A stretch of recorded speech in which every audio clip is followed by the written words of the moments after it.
To send Phantom Wallet mobile app, follow these steps. First, download and install the Phantom Wallet mobile app from the App Store on your device.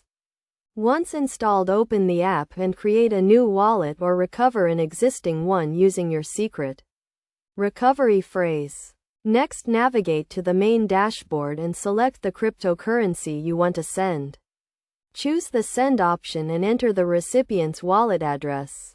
Make sure to double-check the address to avoid sending funds to the wrong wallet. Enter the amount you want to send and select the transaction speed.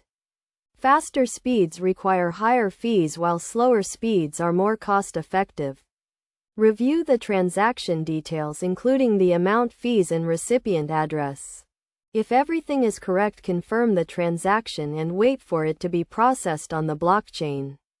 You can track the transaction status in the app's transaction history.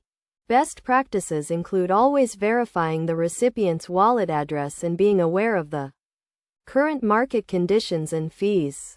Additionally, keep your wallet and device secure with a strong password and enable two-factor authentication whenever possible. By following these steps and best practices, you can securely and efficiently send cryptocurrencies using the Phantom Wallet mobile app. Remember to always prioritize security and caution when handling cryptocurrency transactions.